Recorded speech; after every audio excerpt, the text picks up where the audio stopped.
अंसल तो आप ही की उपज थी। आप ही के समय में उसको उसकी सारी इलीगल मांगों को पूरा करके निवेशकों के साथ और होम बायर्स के साथ धोखा हुआ है। ये सब समाजवादी पार्टी के समय में सारे काम है।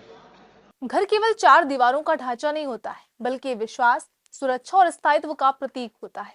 एक साधारण व्यक्ति अपनी जिंदगी की कमाई इसी सपने को साकार करने में लगा देता है, लेकिन जब बेईमान बिल्डरों और भ्रष्ट अधिकारियों की मिलीभगत से ये सपना टूट जाता है तो समाज में असंतोष गहराने लगता है। अगर एक भी होम बायर के साथ धोखा किया तो सारी प्रॉपर्टी को भी जब्त कर लेंगे। किसी होम बायर के साथ खिलवाड़ नहीं होने देंगे। उत्तर प्रदेश के लखनऊ, नोएडा और ग्रेटर नोएडा जैसे शहरों में पिछले कुछ सालों में हजारों घर खरीदारों के साथ धोखाधड़ी की घटनाएं सामने आ रही हैं। अनियमित निर्माण, देरी से कब्जा, फंड डायवर्जन और अवैध भूमि सौदों के चलते कई परिवार सालों से न्याय की उम्मीद लगाए बैठे थे। वहीं अब मुख्यमंत्री आदित्यनाथ योगी की सरकार ने इन घोटालों के खिलाफ कड़ी कार्रवाई शुरू की है। कि अगर किसी को गलतफहमी होगी कि किसी गरीब का पैसा या किसी नागरिक का पैसा लेकर के वह कहीं भाग जाएगा तो पाताल से भी उसको निकाल करके लेके आएंगे और सजा दिला देंगे। हाल ही में योगी सरकार ने अंसल ग्रुप समेत कई बड़े बिल्डरों के खिलाफ एफआईआर दर्ज कराने का आदेश दिया है, जो हजारों घर खरीदारों के साथ धोखाधड़ी के लिए जिम्मेदार है। ये कदम भ्रष्ट बिल्डरों के खिलाफ कड़ा संदेश देने और आम नागरिकों को न्याय दिलाने की दिशा में एक महत्वपूर्ण प्रयास माना जा रहा है। मुख्यमंत्री योगी आदित्यनाथ ने 3 मार्च 2025 को अंसल एपीआई ग्रुप के खिलाफ एफआईआर दर्ज कराने का आदेश दिया। इस कंपनी पर आरोप है कि उसने घर खरीदारों के पैसे तो ले लिए, लेकिन उन्हें समय पर कब्जा नहीं दिया। राष्ट्रीय कंपनी लॉ अपीलेट ट्रिब्यूनल यानी कि एनसीएलटी ने अंसल ग्रुप के खिलाफ दिवाला कार्रवाई शुरू की है, जिससे करीब 7,000 निवेशक प्रभावित हुए।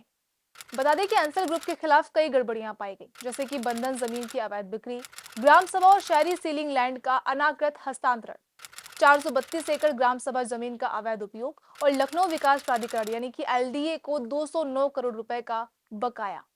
अब योगी आदित्यनाथ ने इस मामले में एलडीए अधिकारियों और अन्य जिम्मेदार लोगों पर कार्रवाई करने के निर्देश दिए हैं। इसके अलावा उन्होंने एक विशेष समिति बनाने का भी आदेश दिया है, जिसमें एलडीए अधिकारी और प्रभावित खरीदार शामिल होंगे। ये समिति अदालत में मजबूत सबूत पेश करने का काम करेगी ताकि दोषियों को सजा मिल सके। अब अगर हम नोएडा और ग्रेटर नोएडा की बात करें तो वहां बिल्डर घोटाले अब एक आम समस्या बन चुके हैं। बड़े बड़े रियल एस्टेट प्रोजेक्ट्स के नाम पर बिल्डरों ने हजारों करोड़ की धोखाधड़ी की है, जिससे घर खरीदारों को वर्षों तक अपने घरों का इंतजार करना पड़ा है। वही जुलाई 2018 में शाहबेरी ग्रेटर नोएडा में 2 इमारतें ढह गई, जिसमें 9 लोगों की मौत हो गई और बाद में पता चला कि ये निर्माण पूरी तरह से अवैध था और स्थानीय प्रशासन व बिल्डरों की मिलीभगत से किया गया था। इस घटना के बाद योगी आदित्यनाथ सरकार ने सख्त कार्रवाई की और बिल्डर शाहबुद्दीन खान को राष्ट्रीय सुरक्षा अधिनियम यानी कि एनएसए के तहत हिरासत में ले लिया गया, जो उत्तर प्रदेश में अपनी तरह का पहला मामला था। इसके बाद नोएडा में एक और बड़े घोटाले का खुलासा हुआ, जिसमें 2005 से 2014 तक के बीच 2800 करोड़ रुपए के फार्म हाउस प्लाट्स का घोटाला हुआ। कैग रिपोर्ट के अनुसार इस दौरान नियमों का उल्लंघन कर अवैध प्लाट आवंटन किया गया था। वही नोएडा अथॉरिटी ने 2 बड़े प्रोजेक्ट्स के प्रमोटरों के खिलाफ आर्थिक अपराध शाखा ईओडब्ल्यू में शिकायत दर्ज की, क्योंकि उन्होंने होम बायर्स से फंड लिए लेकिन प्रोजेक्ट्स पूरे नहीं किए।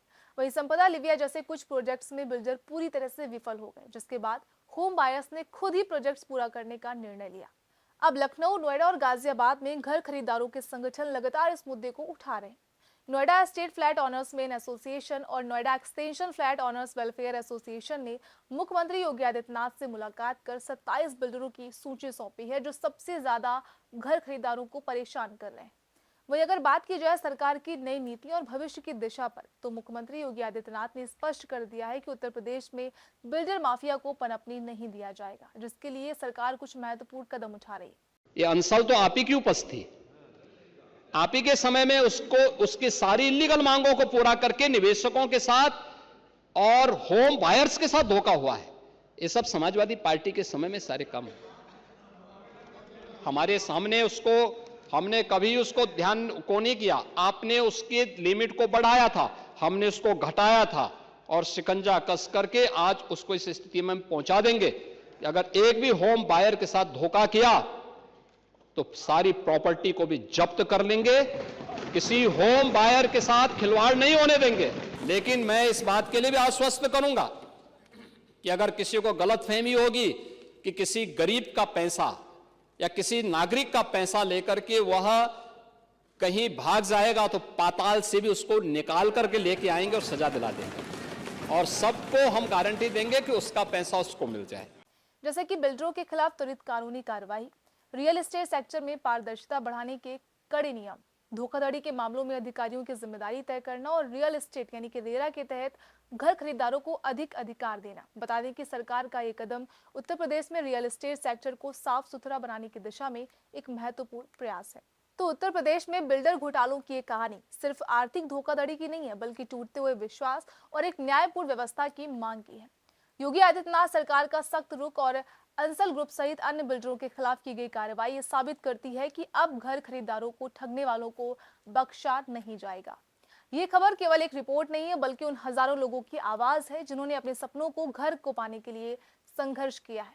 ये उम्मीद जगाता है कि जब न्याय की लड़ाई ईमानदारी से लड़ी जाती है तो जीत हमेशा सत्य की होती है। साथ ही ये कार्रवाई दर्शाती है कि उत्तर प्रदेश सरकार अब बिल्डरों की धोखाधड़ी को हल्के में नहीं ले रही और निवेशकों को न्याय दिलाने के लिए हर संभव प्रयास कर रही है। तो अब सवाल ये है कि क्या खरीदारों को न्याय मिलेगा? क्या बिल्डर माफिया का सफाया हो पाएगा? आपकी क्या राय इस मुद्दे पर हमें कमेंट में जरूर बताइएगा और चैनल को सब्सक्राइब करें ताकि आप तक हर अपडेट सबसे पहले पहुंचे। मैं सुप्रिया सिंह और आप देख रहे थे न्यूज़ ट्रैक जस्ट जर्नलिज्म।